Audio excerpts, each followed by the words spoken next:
there are some reports which are suggesting that all is not well between Russia and General Haftar. There are some differences and mistrust is growing between them. Now, what is the nature of these differences between Khalifa Haftar and Russia, viewers, and is it due to the strengthening strategic partnership between Turkey and Russia that ultimately this mistrust is growing between Russia and General Haftar, viewers?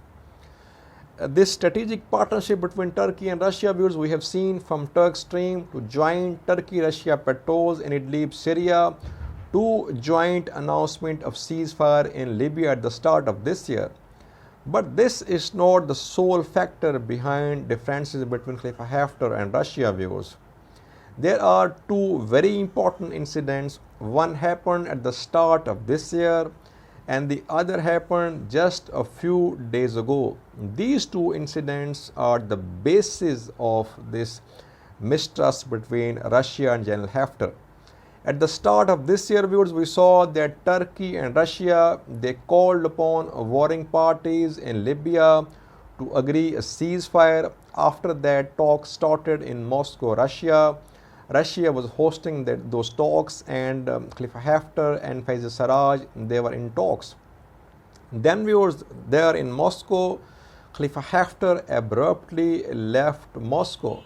Without any prior intimation, he left Moscow overnight and he embarrassed Vladimir Putin there. Vladimir Putin and Sarraj, they kept waiting, but Khalifa Haftar left Moscow. That was the first incident, I think, which tarnished Khalifa Haftar's image in Russia's eyes. Then the second incident, viewers, just a few days ago, I think 3 weeks ago, Khalifa Haftar made two speeches. In the first speech, he called upon Libyan people to choose the institution which would lead Libya. Then we saw rallies in different parts of Libya, especially eastern Libya. And then the second speech, in the second speech, he said that Libyan people had given their support for Libyan army to take control and to lead the country. But before these two speeches, viewers, several things happened behind the scenes.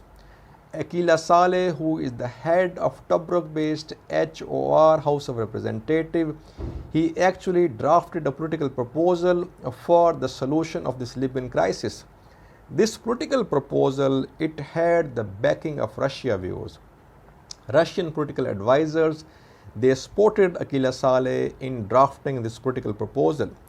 And when Khalifa Haftar came to know of this political proposal, he tried to sabotage this effort of Aquila Saleh by announcing to have popular mandate to rule Libya. So that was the second incident which led to further mistrust between Russia and Khalifa Haftar. So all is not well between Russia and Haftar, viewers. In the recent days, we have heard, viewers, that LN authorities, they are accusing that fighters of Wagner group, which is a Russian group, and these fighters are not fighting at the forefront. They are trying to avoid fighting on front. And that is why perhaps we have seen that LN authorities, they have withheld salaries of these fighters of Wagner group of Russia. So differences are there, viewers, between Russia and Haftar, but despite these differences, the relationship is still going on. Unless and until Russia finds an alternative to Haftar, this relationship will go on, but all is not well between them, viewers. Thank you for watching.